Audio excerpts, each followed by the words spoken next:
We're going to get straight to it. This is time to rethink your 60-40 media budget split.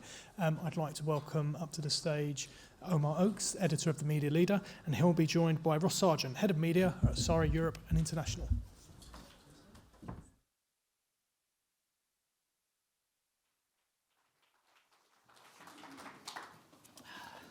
Thank you, everyone, and good afternoon to Ross. Welcome. Good afternoon.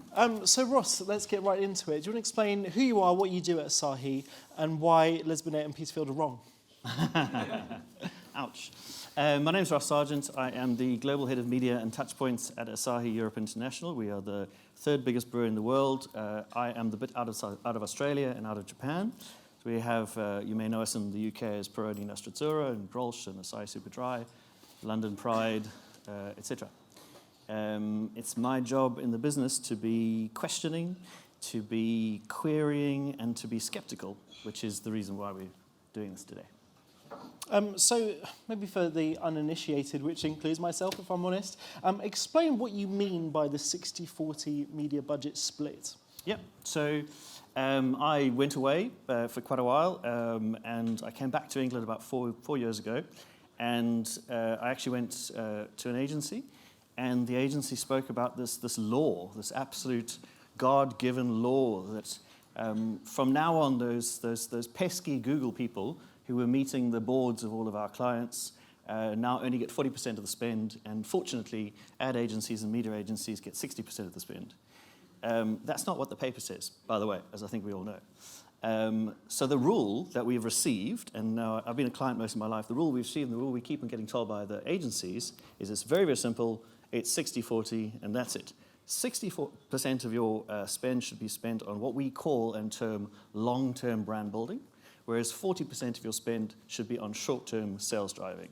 That's a subtext for 60% with the big brand ads and 40% with the sales driving Google, Facebook stuff. So what's bad about that? What's the problem? So, where should I start? I was watching Brian Cox over the weekend. He said something really, really good. Is this Professor Brian Cox or Brian Cox? The best Cox, Professor Brian Cox. Okay. And he said something really, really good, which was great results that aren't repeatable are just a very interesting anomaly. And the thing about science, I really enjoy the fact that over the last 15 years we've got some fantastic proper science into marketing, is that you do a study and you make sure that it is independent and it's repeatable. And you collect the data objectively without an endpoint in mind, and you identify patterns and laws, and you repeat that study again and again before you actually get to what a law is. And that's the kind of things we're looking for. So, the Arabic Bass Institute does these fantastic studies which, we pay for as clients and we fund, and they never try to come to an answer of something that we ask them to prove. It's always, we need to discover something, find the data, repeat it, and then identify whether it's true. I see a lot of serious faces in the audience. It's a serious subject. Yeah. I want to invite questions as soon as possible, and to tell you I'm serious about that, I'm going to put on my glasses because I'm half blind. So at any point, please do ask a question, but I'll we've got 11 minutes left. I want you to be able to ask as much as possible. But to play devil's advocate, obviously Les and Peter aren't here, but don't they Les Binet in particular, he would say, wouldn't he, that this 60-40 thing, it tends towards 60-40. Yep. It does vary by category. It does vary by where you are in a market. I'm sure globally, your different brands, Asahi, Peroni, etc., yep, you have wildly different penetrations in different markets. Yep. I think if Les were here, he would say that's perfectly reasonable. Yeah, he would. So what's the issue you have with 60-40 then? The issue is that we've adopted it as a law, and it's been sold to us as a law by most of the people that advise us, which is the agencies. And I think one of the problems is that very often I hear presentations where it's very clear that the person presenting hasn't really read all 56 pages of the paper. And the writers will tell you themselves there's major exceptions, and it is a very interesting piece of work. It's a very interesting piece of analysis, but it doesn't come towards guidance. So what you're asking me is, here's some real examples. If you've got a country like the UK where Peroni Nostra Azzurra is available everywhere, really, where we wanted to. So you can't get it at Wetherspoons by design, but you can get it in all really great places. Now we've just launched a Peroni 0.0, which is exactly the same thing. It's de-alkalized. It tastes fantastic. It's the best tasting 0.0, and I'll stop doing that. So what do we do? So we're available absolutely everywhere. Do we drive perception first to engage behavior? Or do we have a fantastic opportunity in this market to change behavior immediately and get them to actually trial and taste? In this country, it makes a lot more sense to go directly to that. In Panama, for example, or in the USA, where we just don't have wide distribution, we're not really everywhere, we actually have to spend a lot of money and a lot of time doing perception first because there isn't an opportunity for you to just bump into it. And you keep on getting these exceptions, and there's a really good exception in the paper, which is if you're mostly an online business, and we are slightly an online, but everybody's slightly an online business. If you're only an online business, then it's closer to sort of 90-10 or 80-20s, that kind of thing. And I come up several times that there's these other parts as well, whereas sometimes we're in a situation where we're sold through distributors and we don't have any control of where we're going. And the only way for us to drive the entire sales process is to build that perception really, really strongly. Right, so I'm learning as we go. So rather than kind of Binet and feel as being particularly wrong, it's the application of what they said which is wrong. So right, so in your experience, how many marketers out there, and maybe some marketers in the audience could tell us themselves, how many are actually adhering to 60-40 too much then, too prescriptively? And what damage is it causing, if any? I think we're all accepting it too much, because one of the first questions we get asked, particularly people like me, is just, can you divide the budget, because we've got this performance agency, which is the worst word to describe, and we talk about that more. We've got this performance agency who do the sales driving stuff, and we've got the ad agency and the media agency. We need to just cut the number, and it's a very easy thing to default, and I think too many people default to go, let's just make it 60-40, we'll deal with it later. And then that becomes a thing. That's a thing for this year and next year. We did a thing at the WFA, which is the World Federation of Advertisers, where we analysed across a couple of markets what was that split by an ask, and that split averaged out to 60-40, but nobody did 60-40. So I suppose it's a bit of a typical situation where, yeah, maybe it is average out at 60-40.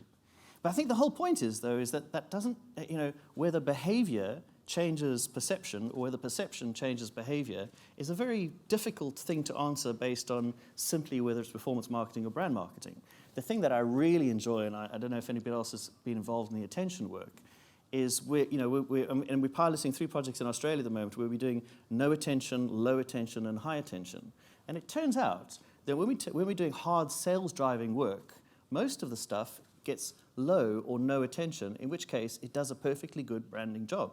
So I kind of stopped saying, well, yeah, don't do too much of a sales job. Actually, if 2/3 of the people are only going to get a branding job out of it, the right distinctive assets are there, the right creatives there, but it happens to be selling something or driving behavior, that's fine. Please do gesticulate wildly at me if you do have a question for Ross. But in terms of when you mention attention, I mean, talking about some people that have written the media leader for us recently, such as Karen Nelson-Field, Mike Follett, the leaders in this space. There's been so much talk about attention in terms of measurement, whether there needs to be a currency and how do we build that. How do you see that developing, and how's that going to throw off? I know you've kind of poo-pooed the distinction between brand building and performance, but how do you see that kind of messing with that split? So I think it's a really, really important piece of work, and it has only just started. I love the idea of a metric. That's great, but I think we can do a lot with it before it becomes a metric. I think it's just that deciding whether things are trying to change behavior directly in the short term or whether they are trying to change perception in the long term isn't the right question to be asked. I think the right question to be asked is, what are we getting out of the attention from who we're getting it for? And to my previous example, my Peroni example in the UK, is in this particular market, with this particular brand, at this particular time, given the distribution that we have, given the awareness that we have, it was high or low, what is the bigger imperative? Actually changing behavior immediately to therefore affect behavior in the long term, perception in the long term, or the other way around? I think there was a question back there, by the way. Question. John Moulding at the back there. Yeah, I was just going to ask, when you say you need it to be repeatable to be law, I mean, if I remember rightly, it was kind of like 20,000 campaigns or 20 years. I mean, it's like massive numbers of campaigns that they did the average from, and it was an average, but it seems fairly repeatable. They certainly presented it as that. Yeah, very, very good point. And I want to say again, just to be, not to be polite, but to be honest, I really enjoy the paper, I really enjoy reading it, and I have used it many, many times. And I presented it all the times. I've got an entire section of 60/40. It's labeled 60/40 in internal docs. What I mean by repeatable is by repeatable data sets. So this is a great data set. So a whole bunch of people have, like myself, have worked really, really hard to present, to find some data to prove that they had a successful campaign. It may have been that the car provider spent 10 billion euros designing a new car, but I'll prove that my ad campaign was the source of the success. So that's great. So it's slightly biased data, which is fine. It's a source of data. I've done the same. I've gone to TGI data because that's all we had, and I've produced really interesting things to prove the point that I was trying to say. I think I did it on 15 seconds versus 30 seconds just the other day, and by the way, 15 seconds won. But it needs to be repeated on another set of data and another set of preferably independent data. And if we see the pattern, then it's true. And quite frankly, we just haven't. It's not enough to go on. Does that answer your question, John? Yes. We've got two in the front here. Ah, Mike. Hi there, Rupin Shah from Thinkbox. This may sound like a shameless plug, but it's not. Think of it more of a public service announcement. Effectiveness in context, where it talks about what the right ratio should be based on the context. Fantastic report. Downloadable free on the Thinkbox website. Yep. So that's the first thing. Love it. And then the attention piece that you were just talking about as well. We had a panel, an event last week, attention in context. And again, there's lots of great discussion there. So that's available for people to watch.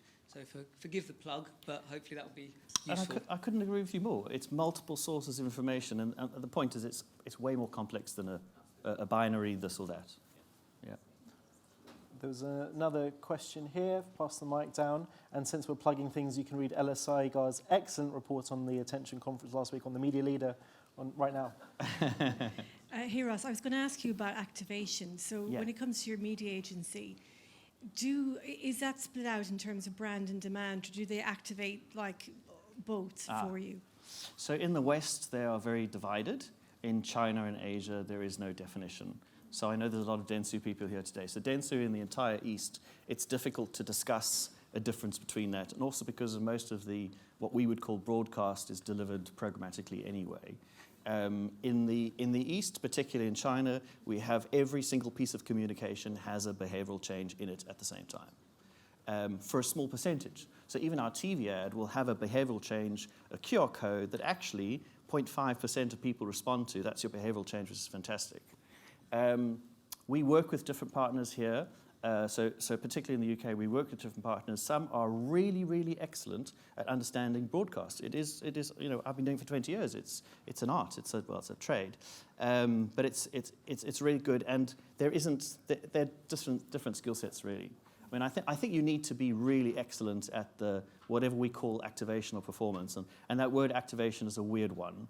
Because if you think of it, so we're talking about the beer, and if you go to a pub later this week, and I've got an ad which is an activation ad, and I've hit you at the right time on your mobile phone, am I really activating you, or were you really primed for a very long time over 6 months to do that purchase? So we're trying to sort of understand better the format, and I know everybody has this example where we do these fantastic activation campaigns that moved our awareness quite well.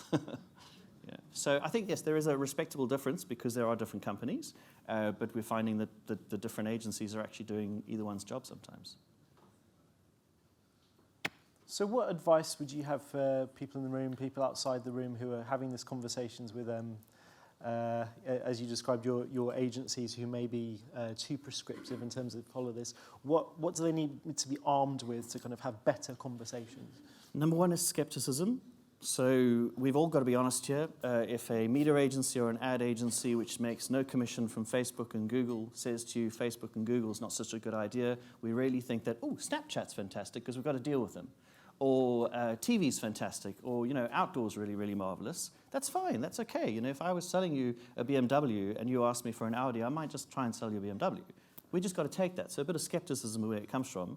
The second thing is read the whole book. Our marketing books are so simple. They're in big fonts. They're not many pages. I mean, they're not even 150 pages. And if a great agency very kindly presents to you, here's the 6-point summary of how brands grow, or there's usually like 8 points, and you know, in 2 days you could read the entire book and maybe read part 2 as well. I mean, I got to plug another book, Karen Nelson Field's book, really, really fantastic. There's a bibliography with references of other books that are really, really fantastic. You don't have to read them personally, but you could try and read most of them. And then also ask the agencies if they've presented to you, have you read this? Is there anything else you've read that you could sort of give us as well? Are there any studies that go against it? And actually, one thing we know from advertising is that if we have a hell of a lot of positive comments about a brand on shopping networks, like Amazon, for example, and you have no negative comments, you know it's rubbish. So we need to have this balance between us. So being skeptical, reading the whole thing, and just not necessarily taking everything for the face of it. As a journalist, I would endorse that level of skepticism in general. But unfortunately, we're out of time. So thank you very much, Ross. Please give Ross a big hand. Thank you very much.